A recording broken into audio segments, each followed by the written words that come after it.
Harry Potter और पारस पत्थर bye J.K. Rolling. अध्याय 2 गायब होने वाला कांच। जब डर्सली पति पत्नी को उनका भांजा बाहर सीढ़ियों पर मिला था, उस घटना को लगभग 10 साल हो चुके थे, पर प्रिवेट ड्राइव में शायद ही कुछ बदला था। सूरज अब भी सामने वाले साफ सुथरे बगीचे की तरफ से निकलता था और डर्सली परिवार के दरवाजे पर लगी पीतल की नेम प्लेट पर लिखे 4 नंबर को चमकाता था। इसके बाद यह उनके ड्राइंग रूम में घुसता था, जो लगभग वैसा ही था जैसा उस रात जब मिस्टर डर्सली ने उल्लुओं के बारे में अनोखी खबर सुनी थी। केवल मेटल पीस पर रखे फ़ोटो ही सचमुच बता रहे थे कि इतना वक्त गुजर चुका था। 10 साल पहले वहाँ पर बड़ी गेंद जैसे एक मोटे गुलाबी बच्चे की बहुत से फ़ोटो थे, जिसने रंग बिरंगी टोपियाँ पहन रखी थी, परंतु डडली डर्सली अब छोटा बच्चा नहीं था। अब फ़ोटो बता रहे हैं कि सुनहरे बालों वाला एक मोटा तगड़ा लड़का अपनी पहली साइकिल पर सवार है, मेले में झूला झूल रहा है, अपने पिता के साथ कंप्यूटर गेम खेल रहा है। उसकी माँ उसे गले लगा रही हैं और चूम रही हैं। कमरे में ऐसी कोई निशानी नहीं थी जिससे यह पता चले कि उस घर में एक और बच्चा भी रहता था, परंतु हैरी पॉटर अब भी वहीं था और इस समय सोया हुआ था। हालांकि वह ज़्यादा देर तक नहीं सो पाया। उसकी पिटूनिया आंटी जाग गई थीं और उसकी तेज़ आवाज़ उस दिन उस घर में गूंजने वाली पहली आवाज़ थी। उठ उठ जल्दी, सुना कि नहीं? हैरी चौंक कर जागा। उसकी आंटी ने एक बार फिर दरवाज़ा भड़बड़ाया। उठो, वे चीखीं। हैरी को उनके कदमों की आवाज़ से समझ में आ गया कि वे किचन की तरफ जा रही थीं, और फिर उसे गैस पर फ्राई पैन रखने की आवाज़ सुनाई दी। हैरी करवट बदलकर पीठ के बल लेटा और उसने अपना सपना याद करने की कोशिश की जो वह उठने से पहले देख रहा था। बड़ा प्यारा सपना था। उसमें मोटरसाइकिल उड़ रही थी। उसे यह अजीब सा एहसास हुआ था जैसे कि वह सपना पहले भी देख चुका था। उसकी आंटी दोबारा उसके दरवाजे पर दमक चुकी थीं। अभी तक नहीं उठे? उन्होंने चिल्लाकर पूछा। उठ तो गया, हैरी ने जवाब दिया। तो फिर जल्दी से बाहर आओ। मैं चाहती हूँ कि तुम नाश्ते पर नज़र रखो और ध्यान रखना, जला मत देना। मैं डडली बेटे के बर्थडे पर हर चीज़ बढ़िया चाहती हूँ। हैरी के मुंह से आह निकल गई। क्या कहा तुमने? आंटी बाहर दरवाजे से गुर्राईं। कुछ नहीं, हैरी ने कहा। डडली का बर्थडे? वह कैसे भूल गया था। हैरी धीरे से बिस्तर से बाहर निकला और अपने मोजे ढूंढने लगा, जो उसे बिस्तर के नीचे मिले। एक मोजे में मकड़ी थी, जिसे निकालने के बाद उसने मोजे पहन लिए। हैरी को मकड़ियों के साथ रहने की आदत थी, क्योंकि सीढ़ियों के नीचे की अलमारी में ढेर सारी मकड़ियाँ थीं और वह वहीं सोता था। जब उसने कपड़े पहन लिए तो वह हॉल से होता हुआ किचन में गया। डडली के बर्थडे के ढेर सारे तोहफों के नीचे टेबल लगभग पूरी तरह से छुप गई थी। ऐसा लग रहा था जैसे डडली को वह नया कंप्यूटर मिल गया था जो उसे चाहिए था। इसके साथ ही उसे एक और टेलीविज़न मिल गया था तथा रेसिंग बाइक भी। डडली रेसिंग बाइक क्यों चाहता था, यह हैरी के लिए एक रहस्य था, क्योंकि डडली बहुत मोटा था और एक्सरसाइज से नफरत करता था, जब तक कि इसमें किसी को मुक्का मारना शामिल न हो। डडली का प्रिय पंचिंग बैग हैरी था, हालांकि वह उसकी पकड़ में बहुत कम आता था।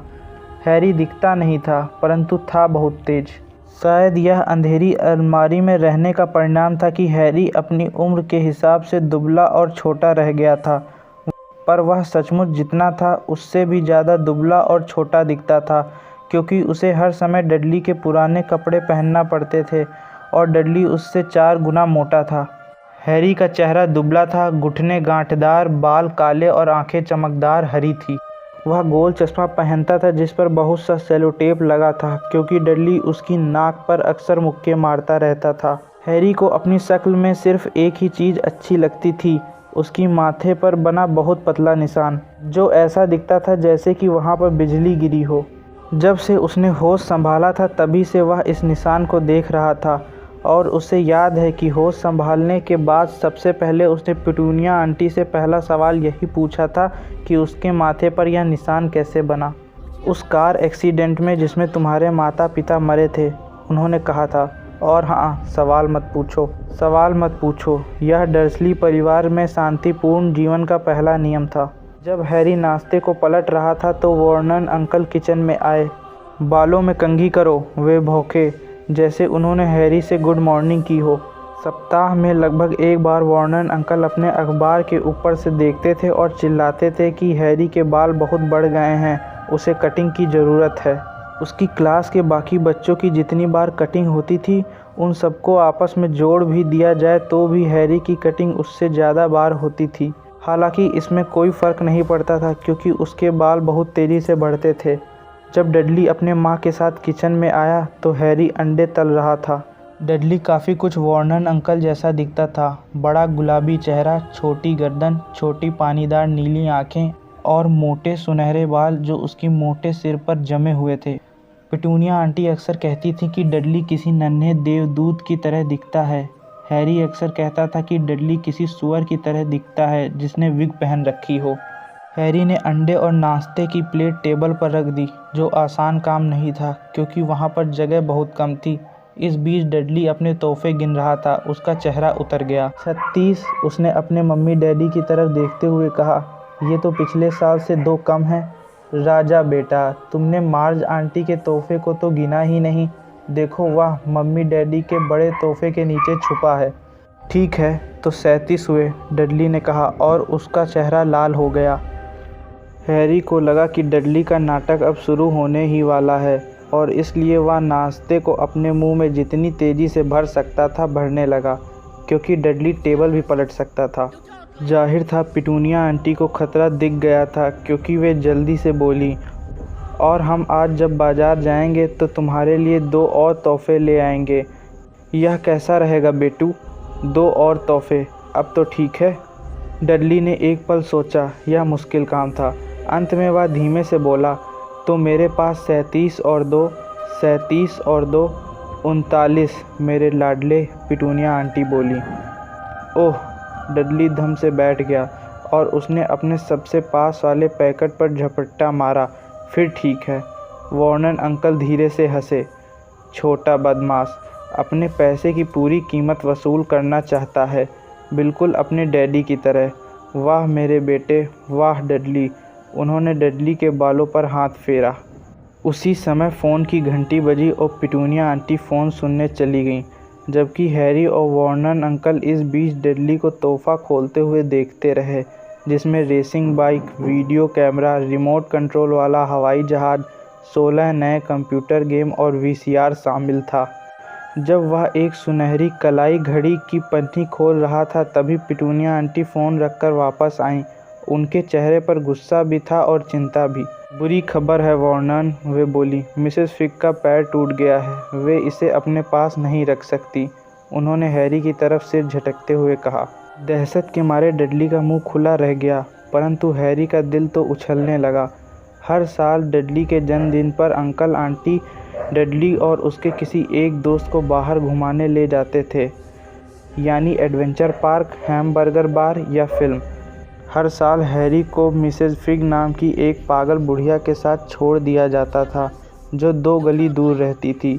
हैरी वहां जाने से बुरी तरह चिढ़ता था। वहां पूरे घर में पत्ता गोभी की बदबू भरी रहती थी और मिसेस फिग उसे ज़बरदस्ती उन सब बिल्लियों के फ़ोटो दिखाती थी जो उन्होंने कभी पाली थी। अब क्या होगा? पिटूनिया आंटी ने कहा। वे हैरी को खा जाने वाली नज़रों से देख रही थीं, जैसे उसी ने इसकी योजना बनाई हो। हैरी जानता था कि उसे इस बात पर दुखी होना चाहिए कि मिसेस फिग की टांग टूट गई थी, परंतु यह आसान नहीं था क्योंकि वह यह भी जानता था कि अब उसे 1 साल तक टिबल्स, स्नोई, मिस्टर पॉज और टफ्टी को नहीं देखना पड़ेगा। हम मार्ज को फ़ोन कर सकते हैं, वॉर्नन अंकल ने सुझाव दिया। बेवकूफ़ी की बातें मत करो वॉर्नन, वो हैरी से नफ़रत करती हैं।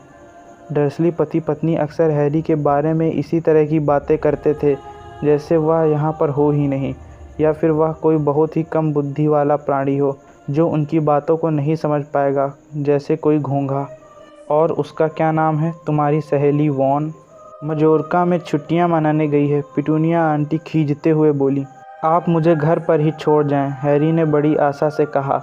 कम से कम आज के दिन तो वह टेलीविज़न पर जो चाहे देखेगा और शायद डडली के कंप्यूटर पर गेम भी खेल लेगा। पिटूनिया आंटी को देखकर लग रहा था जैसे उन्होंने अभी अभी साबुत नींबू निगल लिया हो और वापस लौटकर देखें कि घर तबाह हो चुका है। वे गुर्राईं। मैं घर को तो बम से उड़ा नहीं दूंगा, हैरी ने कहा, परंतु किसी ने उसकी बात नहीं सुनी। एक काम करते हैं, इसे चिड़ियाघर ले चलते हैं, पिटूनिया आंटी ने धीमे से कहा, और वहाँ इसे कार में छोड़ देंगे। कार नई है, हम इसे कार में अकेला नहीं छोड़ सकते। डडली गला पकड़कर रोने लगा। सच तो यह था कि वह रो नहीं रहा था। उसे सचमुच रोए तो बरसों हो चुके थे, परंतु वह जानता था कि अगर वह मुंह बनाएगा और ज़ोर से रोने की आवाज़ निकालेगा तो उसकी माँ उसकी हर इच्छा पूरी कर देंगी।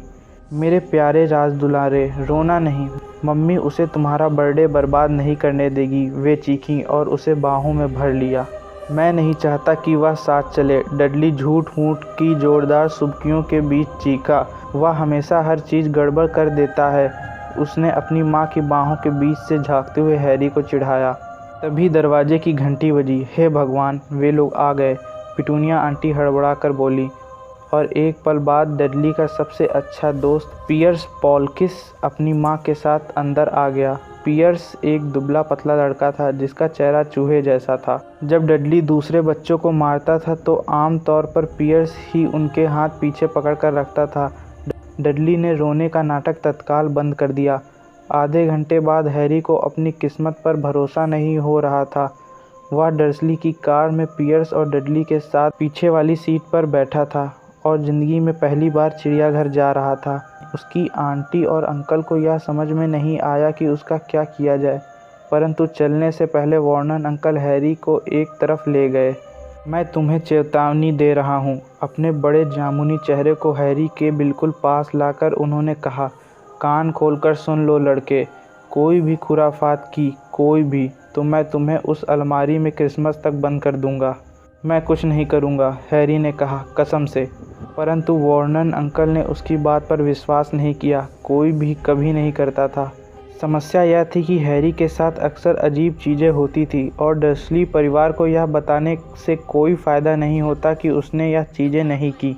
एक बार पिटूनिया आंटी यह देखते देखते तंग आ गईं कि हैरी जब कटिंग करवाकर लौटता है तो ऐसा लगता है कि जैसे नाई ने उसके बालों को छुआ ही ना हो।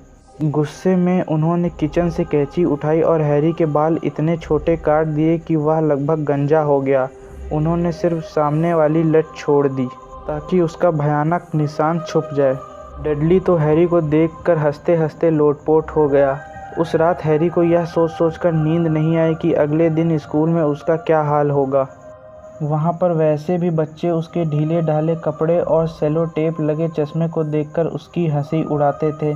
बहरहाल अगली सुबह जब वह उठा तो उसने देखा कि उसके बाल उतने ही बड़े हो गए थे जितने पिटूनिया आंटी के काटने से पहले थे।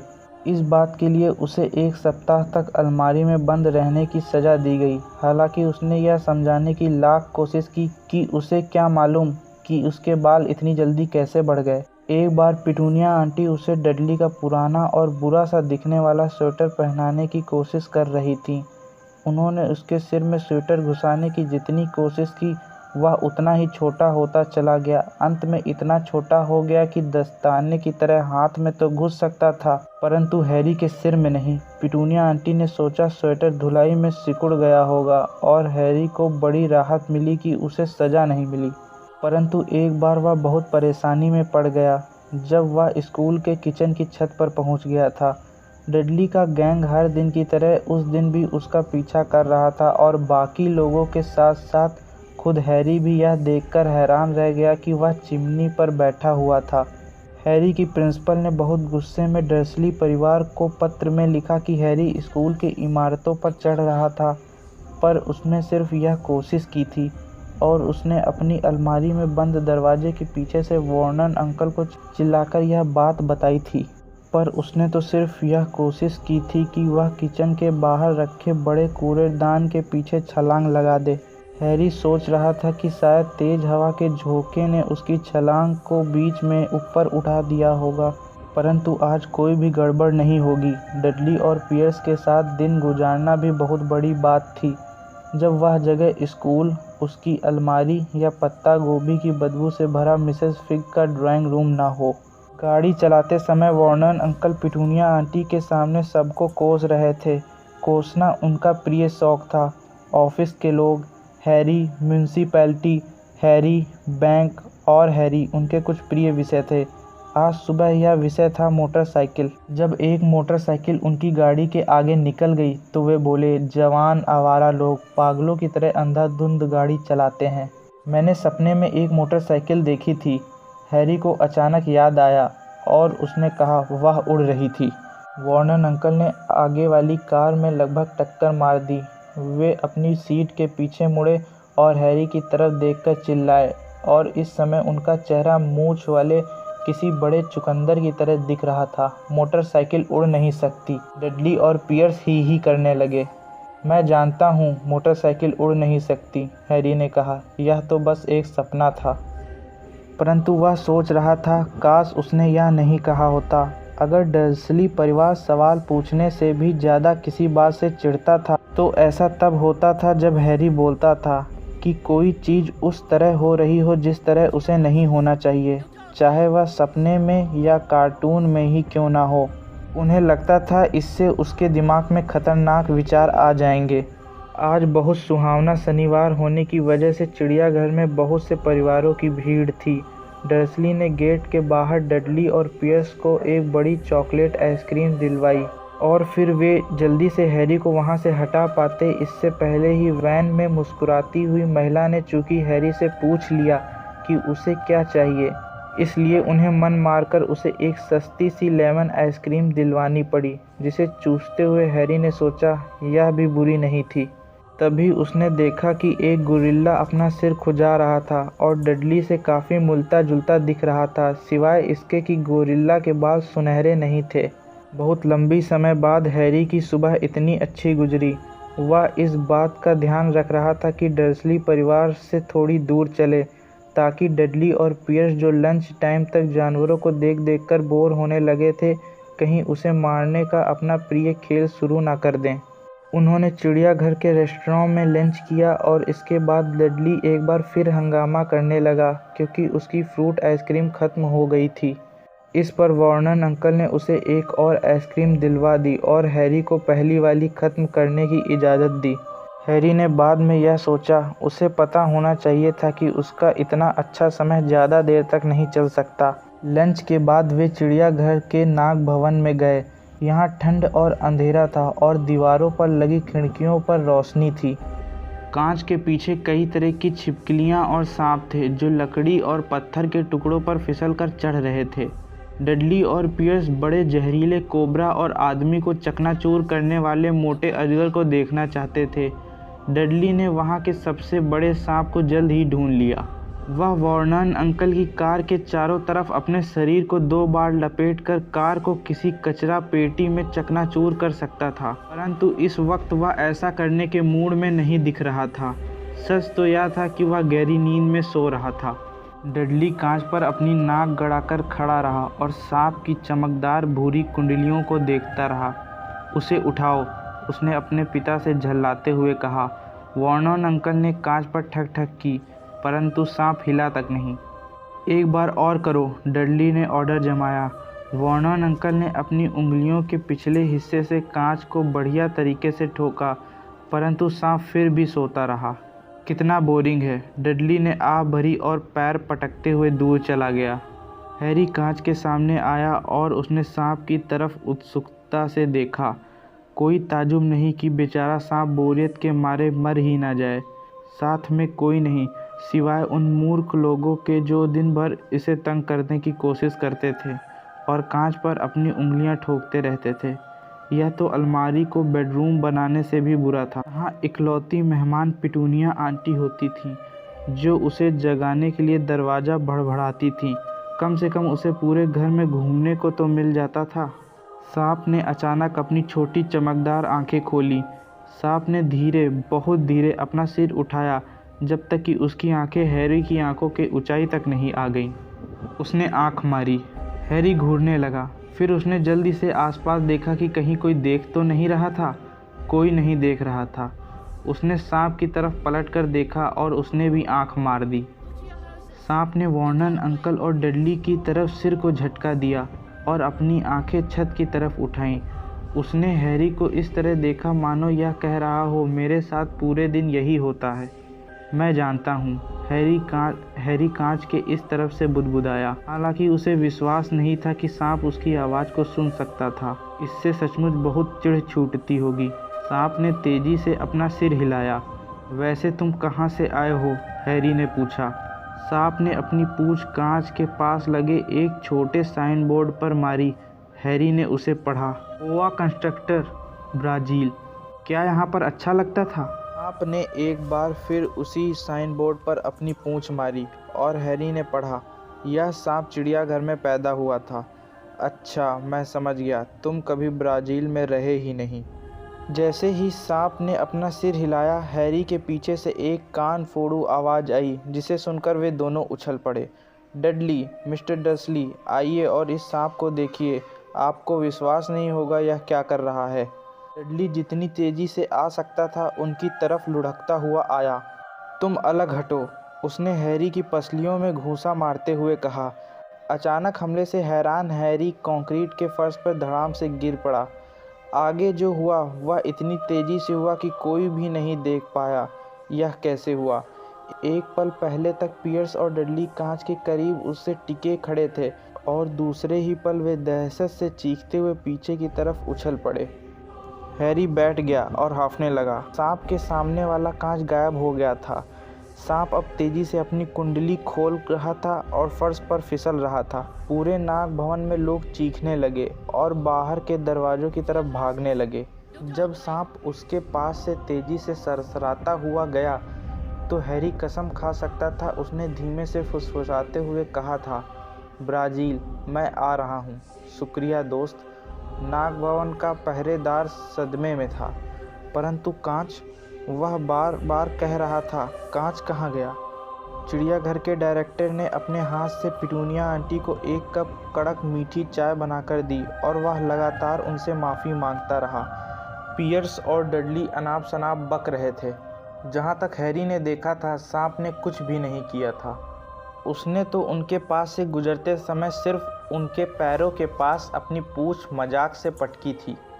परंतु जब वे वॉर्नन अंकल की कार के पास पहुंचे तो डडली उन्हें बता रहा था कि किस तरह सांप ने उसके पैर में लगभग काट ही लिया था और पियर्स कसम खा रहा था कि सांप ने उसे दबोचकर मारने की कोशिश की थी।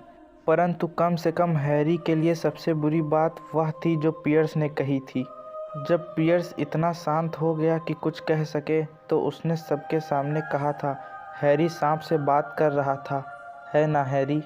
वॉर्नन अंकल ने तब तक इंतज़ार किया जब तक पियर्स उनके घर से चला नहीं गया और इसके बाद वे हैरी पर जमकर बरसे। वे इतने गुस्से में थे कि उनके मुंह से शब्द बहुत मुश्किल से निकल रहे थे। वे सिर्फ इतना कह पाए, जाओ अलमारी, वहीं रहो, कोई खाना नहीं। इतना कहने के बाद वे कुर्सी पर गिर पड़े और पिटूनिया आंटी को भागकर उनके लिए ब्रांडी का एक बड़ा पैग लाना पड़ा। हैरी काफ़ी देर तक अपनी अंधेरी अलमारी में पड़ा रहा। वह सोच रहा था काश उसके पास घड़ी होती। वह नहीं जानता था कि कितने बज गए थे, इसलिए वह यकीन से नहीं कह सकता था कि डर्सली परिवार अभी सो गया होगा या नहीं। जब तक वे सो नहीं जाते तब तक वह किचन में जाकर चोरी से कुछ खाने का खतरा नहीं उठा सकता था। डर्सली परिवार के साथ रहते हुए उसे लगभग 10 साल हो चुके थे। जहाँ तक उसे याद था, 10 दुख भरे साल। वह तब से यहीं रह रहा है जब से वह छोटा सा बच्चा था और उसके माता पिता उस कार एक्सीडेंट में मर गए थे। उसे याद नहीं था कि उसके माता पिता की मौत के समय वह भी कार में था।